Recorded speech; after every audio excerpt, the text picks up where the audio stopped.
Selamat pagi anak-anak, berjumpa kembali dengan Ibu Mona di sini dalam pelajaran tematik kelas 6, tema 7 kepemimpinan, subtema 1 pemimpin di sekitarku, pelajaran 1.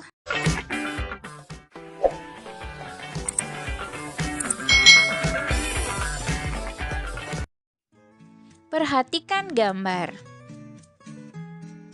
Menurutmu kegiatan apa yang ditunjukkan pada gambar di atas? Pada gambar di atas, orang-orang sedang melakukan rapat atau musyawarah. Nah, apa yang harus dilakukan oleh seorang pemimpin rapat atau pemimpin musyawarah? Seorang pemimpin harus mampu memimpin jalannya rapat dengan baik, mampu mengorganisasikan kegiatan rapat, menampung pendapat, mengatur kegiatan rapat, mampu mengelola dengan baik bila ada konflik, mampu mengambil keputusan, serta mampu memecahkan masalah. Nah, apakah kamu pernah menjadi seorang pemimpin rapat?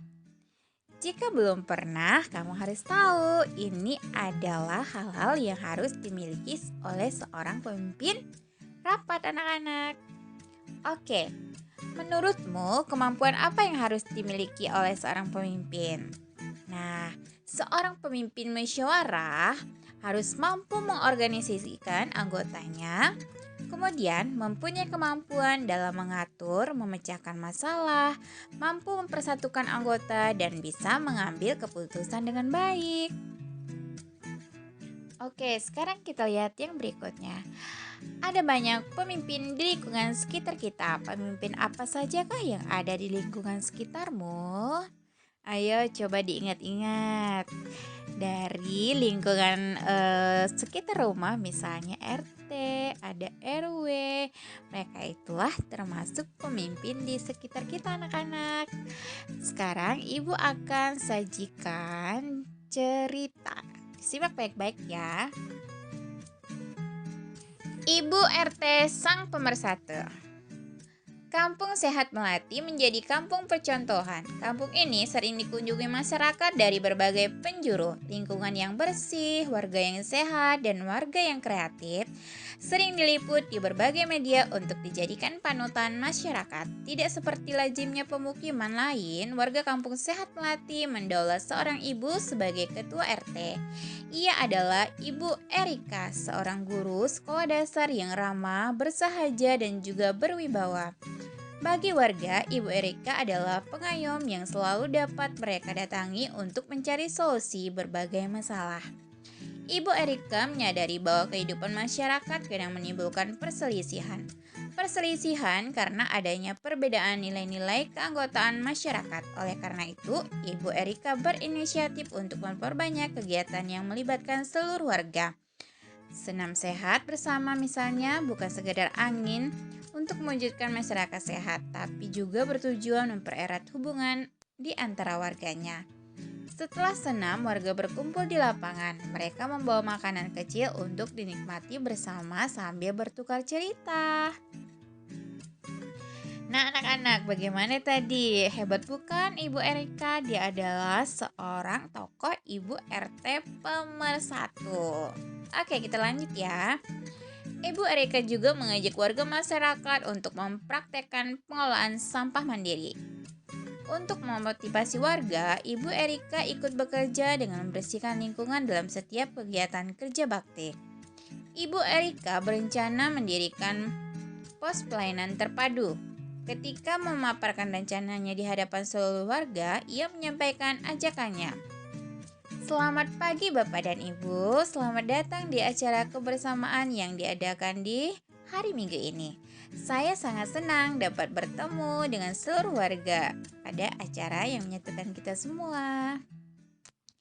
Bapak dan Ibu, pada kesempatan ini saya menyampaikan pentingnya kebersamaan untuk kesejahteraan warga. Kesejahteraan yang saya maksud ini adalah kesehatan. Bagi saya, warga yang sejahtera adalah warga yang sehat. Wargaku tercinta, kita boleh berbangga kampung kita dijadikan contoh oleh banyak pihak. Pola hidup bersih yang kita nikmati hasilnya ternyata tidak hanya bermanfaat bagi kita sendiri, namun kita tidak boleh berpuas diri dong. Masih banyak hal yang harus kita kembangkan bersama untuk menjadi lebih baik, lebih sehat, dan lebih sejahtera tentunya. Bagaimana Bapak dan Ibu setuju? Kata Ibu Erika. Nah, untuk melanjutkan cita-cita mewujudkan kampung sehat, saya mengajak seluruh warga aktif terlibat dalam pos pelayanan terpadu yang akan kita kelola bersama. Mari kita bersama untuk mewujudkan masyarakat sehat secara mandiri. Saya percaya bahwa kesehatan masyarakat harus menjadi perhatian kita semua. Saya menunggu peran serta setiap warga. Para dokter, perawat, bidan, dan tenaga kesehatan lainnya, mari sisihkan sedikit waktu untuk menyumbangkan ilmu dan tenaga Bapak dan Ibu demi kesehatan lingkungan terdekat. Bukan pundi uang yang akan bertambah, tapi pundi amal yang berlimpah. Bukan untuk ketenaran nama sebagai orang hebat, tetapi demi kehidupan kampung yang sehat dan kuat.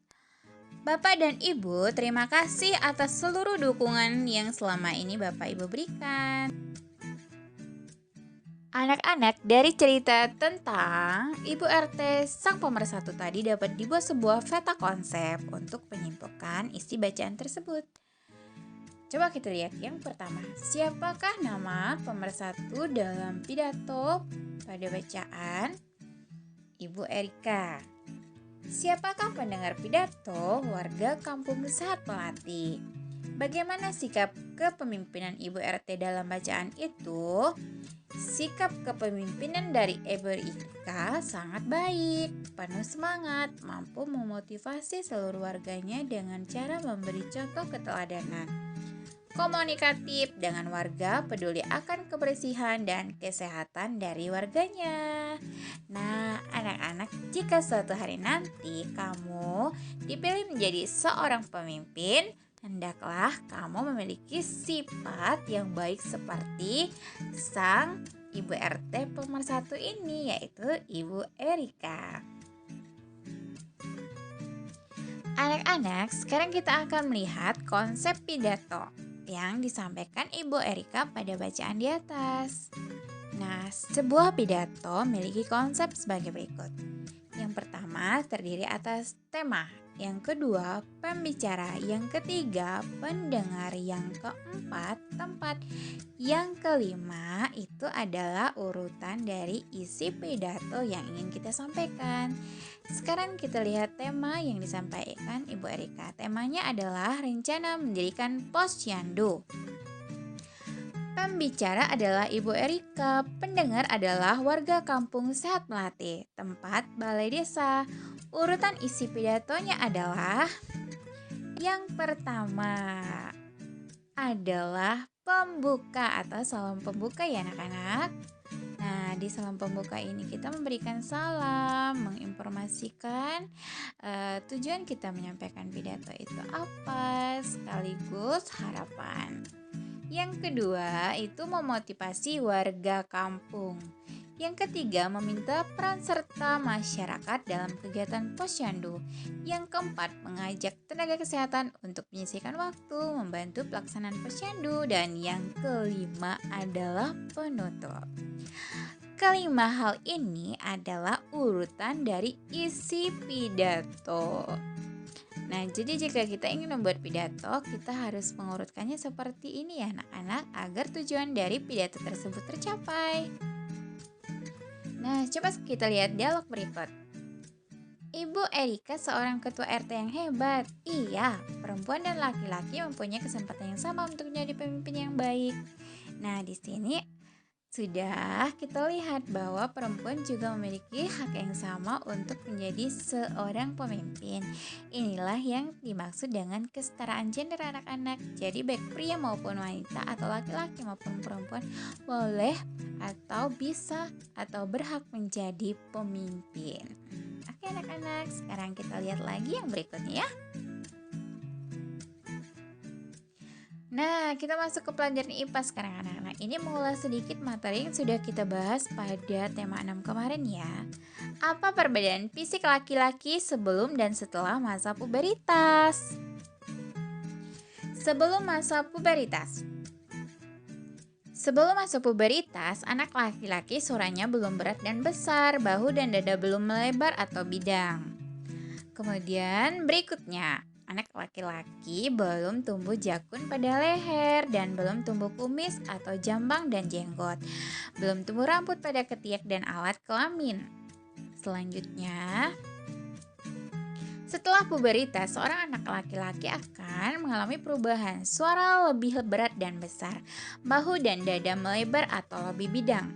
Kemudian sudah tumbuh jakun dan leher, sudah tumbuh kumis, jambang dan jenggot, sudah tumbuh rambut pada ketiak dan alat kelamin. Nah, ini perbedaan masa puberitas untuk anak laki-laki, anak-anak. Nah, berikutnya, perubahan fisik selama masa puberitas kemungkinan akan mempengaruhi kegiatanmu sehari-hari. Mungkin kamu akan merasakan sedikit ketidaknyamanan. Berikut beberapa cara menghadapi atau menyikapi masa puberitas yang akan kamu alami. Yang pertama, menjaga kebersihan tubuh. Dalam masa puberitas, aktivitas kelenjar minyak dan kelenjar keringat meningkat. Akibatnya wajah mudah berjerawat dan tubuh berbau kurang sedap. Mandilah 2 kali sehari dan kenakan pakaian yang mudah menyerap keringat. Apabila keringatmu berlebih, bersihkan tubuhmu dan gantilah pakaianmu. Pakaian yang lembab oleh keringat menjadi sabrang kuman. Kuman akan menyebabkan bau tidak sedap dan menimbulkan penyakit kulit. Yang kedua, menjaga kesehatan dengan memilih makanan sehat dan rajin berolahraga. Makanan diperlukan untuk pertumbuhan badan. Pilihlah makanan yang berasal dari bahan-bahan segar yang diolah dengan cara yang sehat, misalnya tanpa pengawet, pemanis buatan, atau penyedap rasa. Perbanyak pula minum air putih untuk mengganti cairan tubuh yang keluar berupa keringat. Nah, anak-anak, untuk kalian yang sudah memasuki masa pubertas sangat penting sekali menjaga kesehatan. Dengan menjaga kesehatan kita bisa tumbuh menjadi anak yang sehat dan juga tidak memiliki bau badan yang kurang sedap. Oke, berikutnya yang ketiga, hati-hati dalam bergaul dengan kawan lawan jenis. Pada masa puber, organ reproduksi lebih aktif. Oleh karena itu, sebaiknya kamu bergaul dengan lawan jenis dalam batas yang wajar. Hindari berduaan antara laki-laki dan perempuan. Yang keempat, memilih bacaan tatanan sesuai umur.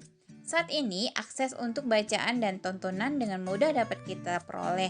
Namun, pilihlah bacaan tatanan yang baik, menambah wawasan dan sesuai umurmu. Hindari membaca bacaan yang monoton atau tontonan dewasa. Yang kelima, rajinlah beribadah sesuai agama masing-masing. Dengan rajin beribadah, kita akan mendekatkan diri kepada Tuhan. Kita akan mematuhi aturan agama untuk berperilaku dan berbuat sesuai dengan tuntunan agama kita. Nah, anak-anak, jadi kelima hal ini sangat penting sekali kamu lakukan ketika kamu sudah memasuki usia remaja. Ya, anak-anak. Nah, untuk poin yang kelima tadi, kamu harus rajin beribadah, karena rajin beribadah ini akan mendekatkan kita pada Tuhan. Dengan mendekatkan diri kita pada Tuhan, maka kita akan juga patuh pada ajarannya, ya anak-anak. Menghindari hal-hal yang dia larang dan menjalankan apa yang menjadi perintahnya. Anak-anak, demikianlah pembelajaran kita hari ini. Terima kasih atas segala perhatian kalian. Anak-anak, jangan lupa dukung channel ini dengan cara tekan tombol subscribe, like, and share. Oke anak-anak, selamat pagi dan bye-bye.